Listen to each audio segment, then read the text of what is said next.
پاکستان کو کیسے برباد کیا گیا، ضرور پڑھیں اور سنیں۔ ایک بادشاہ کا گزر ایک ایسے علاقے سے ہوا جہاں لوگ سیدھا نہر سے ہی پانی لے کر پیتے تھے۔ بادشاہ نے حکم دیا عوام کی سہولت کے لیے ایک گھڑا بھر کر رکھ دیا جائے تاکہ ہر چھوٹا بڑا سہولت کے ساتھ پانی پی سکے۔ بادشاہ یہ کہہ کر آگے بڑھ گیا اور شاہی حکم پر ایک گھڑا خرید کر نہر کنارے رکھا جانے لگا تو ایک اہلکار نے مشورہ دیا، یہ گھڑا عوامی دولت سے خرید کر شاہی حکم پر یہاں نصب کیا جا رہا ہے، لہٰذا ضروری ہے کہ اس کی حفاظت کا بندوبست کیا جائے اور ایک سپاہی کو چوکیداری کے لیے مقرر کیا جائے۔ سپاہی کو مقرر کرنے کا حکم ملنے پر یہ قباحت سامنے آئی کہ گھڑا بھرنے کے لیے ماشکی یعنی پانی بھرنے والے کا ہونا بھی ضروری ہے، اور ہفتے کے 7 دن صرف ایک ماشکی یا ایک سنتری کو پابند نہیں کیا جا سکتا۔ بہتر ہوگا کہ 7 سنتری اور 7 ہی ماشکی ملازم رکھے جائیں تاکہ ہفتے کے 7 دن بلا ناغہ یہ کام چلتا رہے۔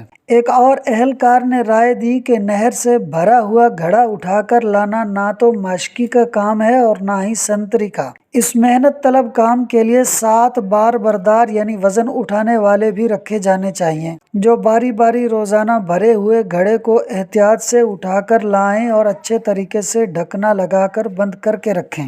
ایک اور دور اندیش مصاحب نے مشورہ دیا کہ اتنے لوگوں کو رکھ کر کام کو منظم طریقے سے چلانے کے لیے ان اہلکاروں کا حساب اور تنخواہوں کا نظام چلانے کے لیے منشی محاسب یعنی حساب کتاب کرنے والے رکھنا بھی ضروری ہوں گے۔ اکاؤنٹنٹ کا ادارہ بنانا ہوگا، اکاؤنٹنٹ متعین کرنا ہوں گے۔ ایک اور ذو فہم اہلکار نے مشورہ دیا کہ یہ اسی صورت میں یقینی بنایا جا سکتا ہے کہ ہر کام اچھے طریقے سے چل رہا ہے کہ نہیں، تو ان ماشکیوں، سنتریوں اور بار برداروں سے بہتر طریقے سے کام لینے کے لیے ذاتی معاملات کا ایک شعبہ قائم کرنا پڑے گا۔ ایک اور مشورہ آیا کہ یہ سب کچھ ٹھیک ہو رہا ہے مگر ملازمین کے درمیان لڑائی جھگڑا یا کوئی زیادتی ہو جاتی ہے تو ان کا تصفیہ اور صلح صفائی کون کرائے گا کہ کام بلا تعطل یعنی بغیر رکے چلتا رہے۔ اس لیے خلاف ورزی اور اختلاف کرنے والوں کی تفتیش کے لیے قانونی امور کا محکمہ قائم کیا جانا چاہیے۔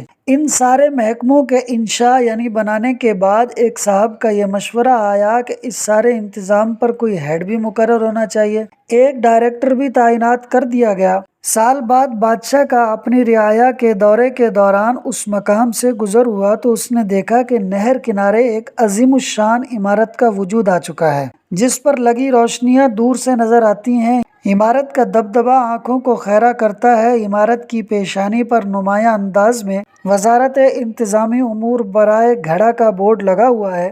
بادشاہ اپنے مصاحبین کے ساتھ اندر داخل ہوا تو ایک الگ ہی جہاں پایا۔ عمارت میں کئی کمرے، میٹنگ روم اور دفاتر تھے۔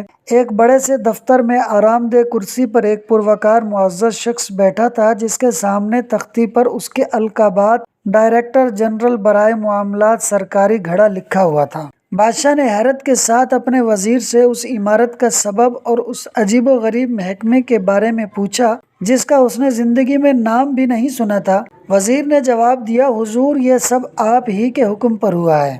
آپ نے پچھلے سال عوام الناس کی فلاح اور آسانی کے لیے یہاں ایک پانی کا گھڑا نصب کرنے کا حکم دیا تھا۔ بادشاہ حیرت کے ساتھ باہر نکل کر اس گھڑے کو دیکھنے گیا جس کو لگانے کا اس نے حکم دیا تھا۔ بادشاہ نے دیکھا کہ گھڑا خالی اور ٹوٹا ہوا ہے اور سامنے ایک بورڈ لگا ہے، گھڑے کی مرمت اور بحالی کے لیے اپنے عطیات جمع کرائیں، من جانب وزارت انتظامی امور برائے گھڑا۔ یہ تھی پاکستان کو برباد کرنے کی وہ کہانی جس پر عوام نے آنکھیں بند کیے رکھیں۔ پاکستان 2 لخت ہو کر ٹوٹ گیا، لیکن ہماری مجرمانہ خاموشی نہ اس وقت ٹوٹی، نہ آج، اور نہ جانے کب تک یہ خاموشی مزید رہے۔ اللہ تعالی ہمیں اپنے حق کے لیے یکجا ہونے کی توفیق عطا فرمائے، آمین۔ پیارے دوستو، ویڈیو کو اینڈ تک دیکھنے کا شکریہ۔ ویڈیو کو لائک اور شیئر کر دیں اور چینل کو ضرور سبسکرائب کر دیں۔ چینل کا نام ہے فال سنو 4296۔